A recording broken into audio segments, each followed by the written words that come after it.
ఓకేనా? ఈరోజు మహాత్మా గాంధీ జయంతి సందర్భంగా మరి ఏలూరు నియోజకవర్గంలో పార్టీ క్యాంప్ ఆఫీస్లో ఆయనకు ఘనంగా నివాళులర్పించడం జరిగింది.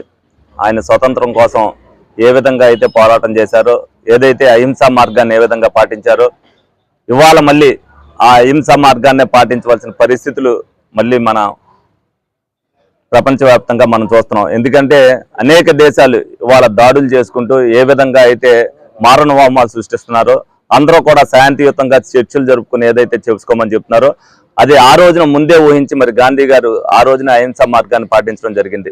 మరి ఆయన అందించిన స్వతంత్రాన్ని మనం ఇవాళ ఎంత అనుభవిస్తున్నాం అనేది మనం అందరం కూడా చూస్తున్నాం. ఆయన ఆశయాల్ని మరి ప్రజల్లోకి తీసుకెళ్లవలసిన అవసరం ఎంతైనా ఉంది. మహాత్మా గాంధీని ఇవాళ వరకు కూడా జనాలు ఆ మధ్యలో పెట్టుకుని ఆయన పాటించిన నియమాలు కానీ ఇవి కానీ ఎంతో మంది చేస్తున్నారు.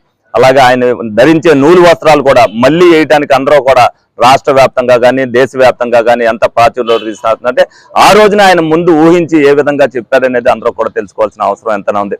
అలాగే మరి ఈ రోజున అలాగే లాల్ బహదూర్ శాస్త్రి గారి జయంతి కూడా అవడం వల్ల ఆయనకు కూడా నివాళులు అర్పిస్తూ మరి ఆయన దేశ ప్రధానిగా మరి ప్రజలకు అందించిన సేవలను ఈ రోజున మరి స్మరించుకుంటూ తక్కువ కాలం చేసినప్పటికీ కూడా ప్రజల్లో చిరస్థాయికి మించిన లాల్ బహదూర్ శాస్త్రి గారిని కూడా ఒకసారి ఆయనకు కూడా నివాళులు అర్పించుకోవడం జరిగింది.